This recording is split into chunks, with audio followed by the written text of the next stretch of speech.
C'est avec un grand honneur que je prends la parole aujourd'hui à l'occasion de cet événement spécial, les 72 heures, entièrement pensé et organisé par les apprenants de l'ENFEFS. Ces 72 heures s'inscrivent dans l'agenda des activités phares de notre établissement. Elles constituent un forum d'opportunités et de rencontres entre acteurs de la FPT, consolidant ainsi nos acquis et servant de vitrine à nos réalisations. Cette année, le thème choisi, contribution de l'économie familiale et sociale dans le développement de l'économie sociale et solidaire, coopération, solidarité, inclusion sociale, et plus d'actualité, en ce sens qu'il est en parfaite adéquation avec l'agenda national Sénégal 2050, surtout en son axe 3 intitulé « Capital humain de qualité et équité sociale ». À cet effet, dans ce contexte particulier de changement de paradigme, l'élargissement de l'accès à la formation professionnelle et technique permet de relever de nouveaux défis tels que l'employabilité et l'emploi des jeunes. Très chers invités, il me plaît aujourd'hui, en cette journée fort importante pour l'ENFEFS, de souligner le rôle essentiel de l'économie familiale et sociale dans le renforcement de l'économie sociale et solidaire. Ces deux domaines, bien que distincts, partagent une vision commune, celle d'une économie plus humaine, plus juste et plus durable. Mes chers apprenants, je tiens d'abord à vous féliciter et à vous remercier d'avoir travaillé sans relâche pour concevoir ce programme riche en activités.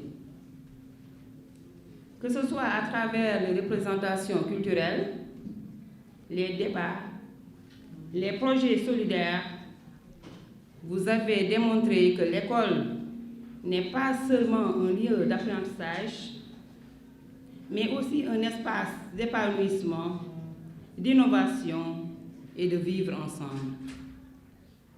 Ces 72 heures de l'ENFEFS sont bien plus qu'une simple pause dans notre routine scolaire. Elles sont l'occasion de renforcer les liens entre apprenants, formateurs et personnels, de montrer que l'école est à l'image de la famille, de montrer que la formation professionnelle et technique est un levier indispensable pour le développement économique et social du Sénégal, mais aussi d'honorer nos apprenants qui se sont distingués de par leur travail, assiduité et ponctualité. C'est pourquoi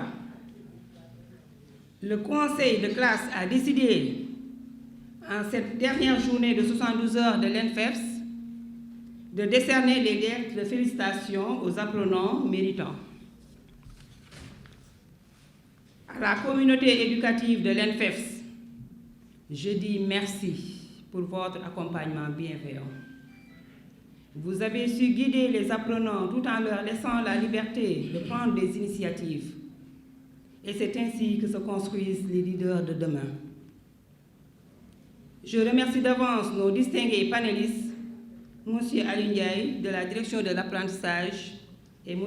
Gorgui Diouf, formateur en psychopédagogie à l'ENFEFS, pour avoir répondu favorablement à notre invitation.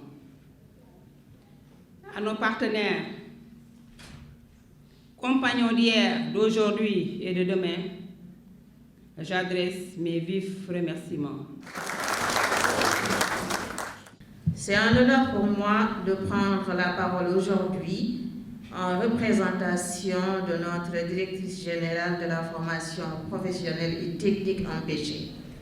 Elle aurait bien voulu être là, du fait de l'importance de cet établissement dans le dispositif de formation, mais surtout du fait du dynamisme de cette équipe dirigeante à la tête de laquelle nous avons Madame Ndiaye Fatissé, que personne ne présente plus. Je profite de cette occasion pour vous transmettre ces salutations chaleureuses, ces félicitations ainsi que ces encouragements. Nous sommes réunis aujourd'hui ici pour célébrer un événement majeur, les 72 heures de l'École nationale de formation en économie familiale et sociale. Ce rendez-vous est bien plus qu'une simple cérémonie. Il représente une occasion précieuse de rappeler l'importance de la formation dans le développement social et économique de notre pays. Depuis sa création, l'EDFEPS joue un rôle fondamental en formant des générations de formateurs capables d'améliorer le bien-être des familles et de renforcer les dynamiques sociales à travers des enseignements adaptés et une approche pédagogique innovante. Elle participe à la construction d'une société plus équitable, plus prospère et plus solidaire. Le ministère salue les efforts consentis par cette équipe dirigeante qui s'est inscrite dans une dynamique de performance alignée aux nouvelles orientations politiques du pays, je veux dire à l'agenda de transformation Sénégal 2050. La vision portée par notre direction est celle d'un avenir où la connaissance, l'expertise et l'engagement servent de piliers à un développement durable et inclusif. En accompagnant les apprenants et en soutenant les initiatives novatrices, nous contribuons à préparer un avenir meilleur pour tous. Je tiens à remercier chaleureusement l'ensemble des enseignants, des étudiants, des partenaires et des organisateurs de cet événement. Votre dévouement et votre engagement sont essentiels pour faire avancer le pays et pour faire avancer notre mission commune. Je vous remercie. À vous tous, je lance un appel. Soyons acteurs de ces moments. Profitons de chaque atelier, débat et rencontre pour nourrir notre passion commune pour l'économie familiale et sociale. Chers membres du gouvernement scolaire, votre travail minutieux et votre esprit d'équipe ont permis de concrétiser cet événement. Un merci spécial à notre coprésidente, dont la présence, aujourd'hui venue spécialement de Thiès avec toute sa délégation, témoigne de son dévouement pour notre institution. Son engagement est un moteur pour nous tous. À toutes les classes et promotions, merci pour votre dynamisme et votre contribution précieuse. Vos idées, comme celles portées par la deuxième année maître sociale, montrent que la force collective fait germer des projets extraordinaires. Que ces 72 heures restent gravées dans nos mémoires comme un temps d'enrichissement, de partage et de fierté collective. Vive l'ENFEPS, vive notre esprit solidaire et vive l'économie familiale et sociale. Je vous remercie. Cette journée est une belle occasion de célébrer ce que l'école représente, un lieu d'apprentissage, bien sûr, mais aussi de construction de soi, d'éveil de citoyens, de partage et d'aspiration à l'excellence. Nous sommes des apprenants d'aujourd'hui et serons les rayonnants citoyens de demain. Et c'est ici à l'école que nous apprenons à nous exprimer, à écouter, à proposer, à construire ensemble.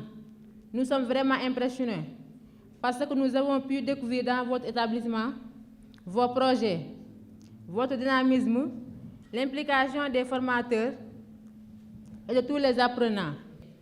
Je vous souhaite à tous et à tous une excellente journée, porte ouverte, pleine de découvertes et d'échanges enrichissants.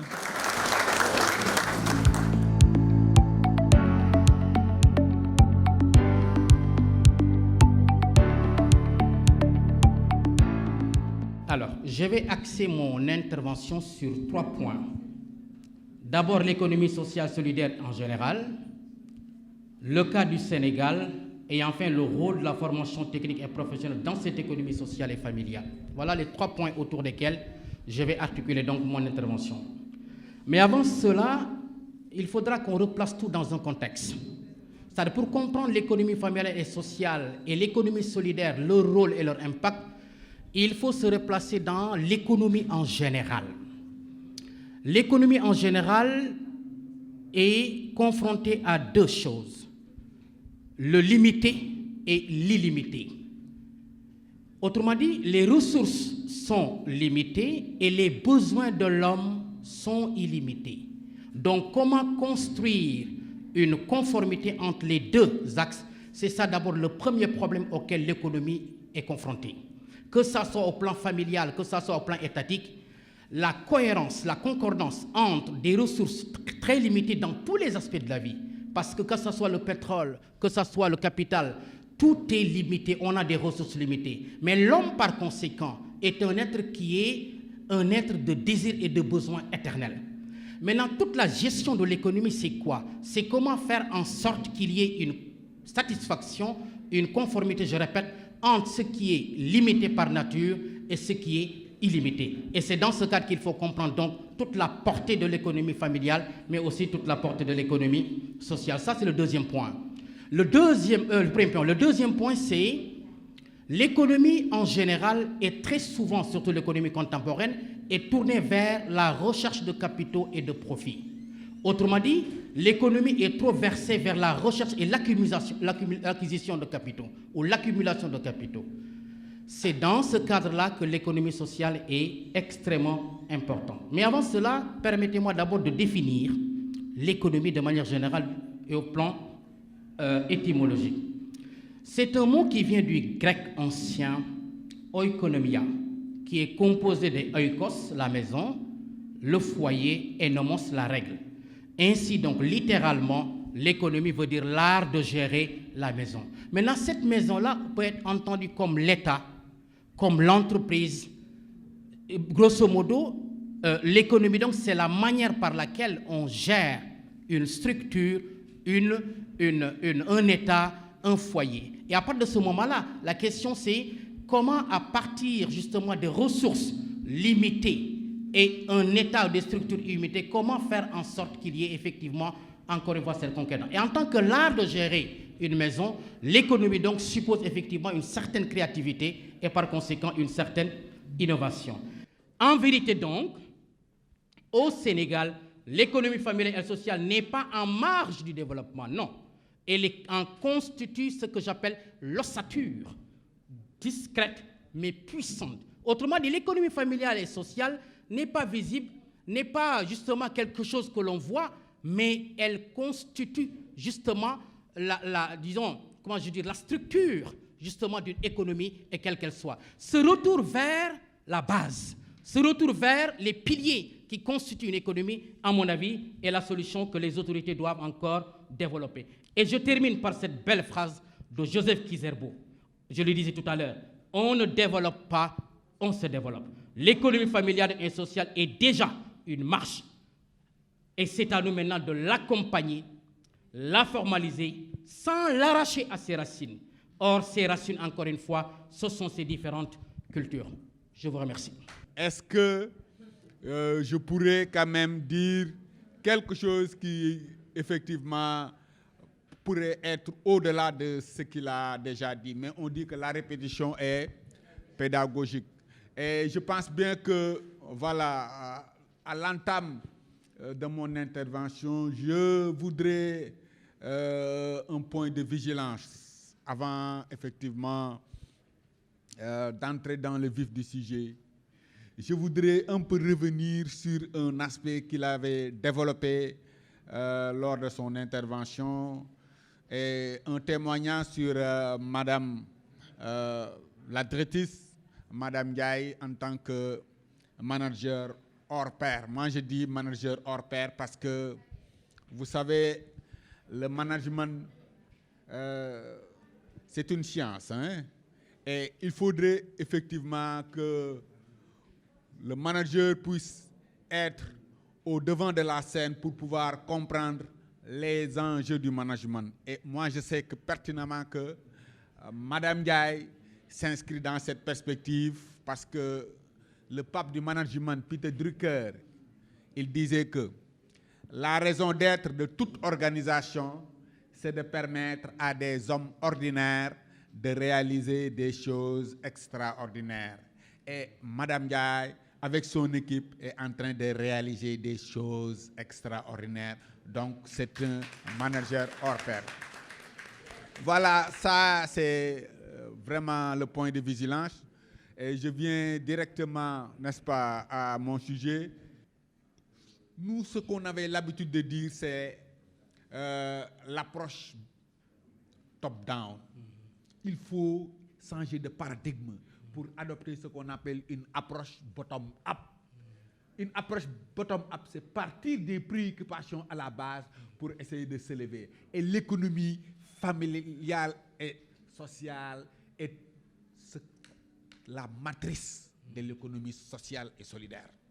Donc, voyez-vous, il n'y a pas de distinction, de frontière, de pont entre l'économie sociale et l'économie sociale et solidaire. L'économie sociale, l'économie familiale et solidaire, c'est le levant de l'économie sociale. Il n'y a pas de frontière étanche, c'est un continuum. Et je pense bien qu'il l'a si bien traité. Je ne vais pas m'appesantir effectivement sur cette distinction. Il n'y a pas de distinction, c'est un continuum. Là, l'économie familiale sociale est incluse dans l'économie sociale et solidaire.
Kontana,